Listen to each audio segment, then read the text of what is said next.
नमस्कार प्रिय बंधुओं, आप सभी का हमारे YouTube चैनल में बहुत बहुत स्वागत है।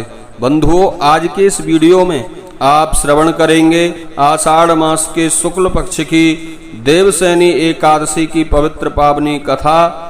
तो कृपया चैनल पर नए हैं, चैनल को सब्सक्राइब कर लें, बेल आइकन को प्रेस कर दें, जिससे कि हमारे चैनल पर आगे आने वाले सभी वीडियो का नोटिफिकेशन आपको प्राप्त होता रहे। हम आपके लिए प्रत्येक व्रत और त्योहारों की शास्त्रोक्त जानकारी वीडियो के माध्यम से आप तक पहुंचाते रहते हैं। वीडियो को लाइक अवश्य करें और कमेंट में जय श्री कृष्णा लिखना बिल्कुल ना भूलें। तो चलिए आज के इस वीडियो को करते हैं प्रारंभ।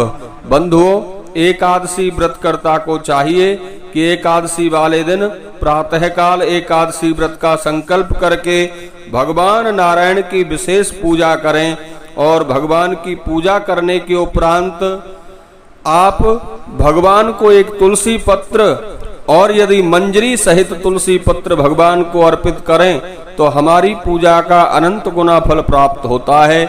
एकादशी व्रत में भगवान नारायण की विशेष पूजा करने का महात्म्य है और पूजा के उपरांत हमें एकादशी व्रत कथा अवश्य श्रवण करनी चाहिए। इस कथा के श्रवण करने से मनुष्य के मन की समस्त शुभकामनाएं पूर्ण होती हैं और भगवान नारायण और एकादशी माँ की कृपा भक्तों के ऊपर सदा सर्वदा बनी रहती है। तो चलिए श्रवण करते हैं एकादशी व्रत की पवित्र पावनी कथा। तो एक बार प्रेम से कहिए, बोलिए विष्णु भगवान की जय, एकादशी महारानी की जय। बंधुओं, धर्मराज युधिष्ठिर ने वासुदेव नंदन श्री कृष्ण से विनय पूर्वक निवेदन किया। धर्मराज बोले, हे प्रभु, आपने योगिनी एकादशी के व्रत का महात्म्य सुनाकर मुझे कृतार्थ किया है। अब आप कृपा करके यह भी बताइए कि आषाढ़ मास के शुक्ल पक्ष की एकादशी का क्या नाम है और इस दिन किस देवता की पूजा करने का विधान है और उस पूजा की विधि क्या है। बंधुओं, भगवान कृष्ण ने उत्तर दिया, हे पांडु नंदन, एक बार नारद जी ने ब्रह्मा जी से यही सब कुछ प्रश्न पूछा था जो आपने मुझसे पूछा है। उस प्रश्न को सुनकर ब्रह्मा जी ने नारद की प्रशंसा की थी कि तुमने इतना सुंदर प्रश्न पूछा है। ब्रह्मा जी ने कहा था, इस एकादशी का व्रत सब व्रतों में श्रेष्ठ है। इस व्रत के करने से सभी पाप नष्ट हो जाते हैं। आषाढ़ मास के शुक्ल पक्ष की इस एकादशी का नाम देवसैनी एकादशी है और पद्मा एकादशी के नाम से भी इस एकादशी को जाना जाता है। इस दिन विष्णु भगवान की पूजा होती है, इससे वे बहुत प्रसन्न होते हैं। इस संबंध में एक पौराणिक कथा है जो मैं तुम्हें सुना रहा हूँ, तुम ध्यान पूर्वक सुनो। सूर्यवंश में एक महान प्रतापी राजा था, उसका नाम मानधाता था। बड़ा ही सत्यवादी और चक्रवर्ती राजा था। अपनी प्रजा का पालन पुत्र की भांति करता था। उसकी प्रजा धन धान्य से पूर्ण सुखी थी और उसके राज्य में कभी अकाल नहीं पड़ता था। पर विधि का विधान, एक बार उसके राज्य में अकाल पड़ गया। अन्न की कमी के कारण प्रजा दुखी रहने लगी। वस्तुओं की कमी के कारण यज्ञ दान भी बंद हो गए। एक दिन सभी प्रजाजन राजा के पास गए। उन्होंने राजा से प्रार्थना की, राजन, सारे संसार की स्थिति वर्षा पर ही आधारित होती है और वर्षा न होने के कारण राज्य में अकाल पड़ गया है। अकाल से प्रजा दुखी ही नहीं हो रही, मर भी रही है। कृपया आप कुछ ऐसा उपाय कीजिए जिससे प्रजा सुख चैन से रह सके। यदि ऐसा नहीं हो सका तो प्रजा विवश होकर किसी दूसरे राज्य में जाकर शरण मांगेगी।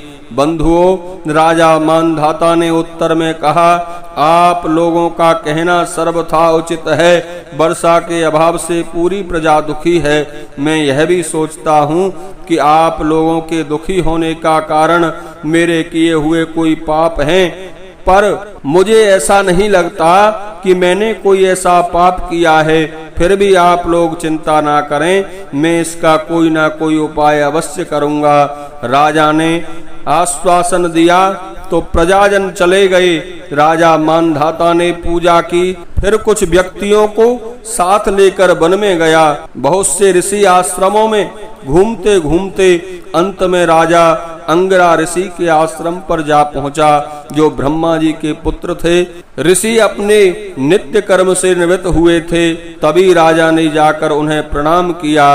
अंगिरा ऋषि ने राजा को आशीर्वाद देकर पूछा, राजन, आपका यहाँ आने का क्या उद्देश्य है, कृपा करके बताइए। तब राजा बोला, हे महर्षि, 3 वर्ष बीत गए, मेरे राज्य में वर्षा नहीं हुई है। इससे राज्य अकाल की चपेट में आ गया है। प्रजा अत्यंत दुख पा रही है। शास्त्रों का कहना है कि राजा के पापों के प्रभाव से ही प्रजा दुखी होती है, पर मैं धर्म के अनुसार ही राज्य करता हूँ। फिर यह अकाल कैसे पड़ गया, यह गुत्थी मेरी समझ में नहीं आ रही है। इसी समस्या का समाधान पाने के लिए ही मैं यहाँ आपके पास आया हूँ। कृपया कोई समाधान बताकर कृतार्थ कीजिए, जिससे मेरी प्रजा पीड़ा मुक्त हो सके। ऋषि ने राजा की बात सुनकर कहा, राजन, इस समय सतयुग चल रहा है, जो सब युगों में श्रेष्ठ है। इसमें धर्म के चारों चरण उपस्थित हैं। सतयुग में तपस्या करने और वेद पढ़ने का अधिकार केवल ब्राह्मणों को ही प्राप्त है, पर आपके राज्य में एक शूद्र तपस्या कर रहा है, जिसके कारण यहाँ वर्षा नहीं हो रही है। यदि आप प्रजा की भलाई चाहते हैं तो शूद्र का वध करवा दीजिए। जब तक आप ऐसा नहीं कर देंगे, प्रजा अकाल का कष्ट भोगती रहेगी। राजा ने दृढ़ता के साथ कहा, मुनिवर, किसी निरपराध व्यक्ति का वध कर देना मेरे नियम के विरुद्ध है। मेरी आत्मा किसी तरह भी यह स्वीकार करने के लिए तैयार नहीं होगी कि मैं तपस्या करने वाले उस निर्दोष शूद्र की हत्या करवा दूं। अतः इस दोष से छुटकारा पाने का कोई दूसरा उपाय बताइए। ऋषि बोले, यदि ऐसा है तो तुम आषाढ़ मास के शुक्ल पक्ष की एकादशी का विधि विधान से व्रत करो, जिसे पद्मा एकादशी के नाम से जाना जाता है, देवसैनी एकादशी के नाम से जाना जाता है। इस व्रत के प्रभाव से तुम्हारे राज्य में वर्षा होगी और प्रजा पहले की तरह सुखी और शांत रह सकेगी।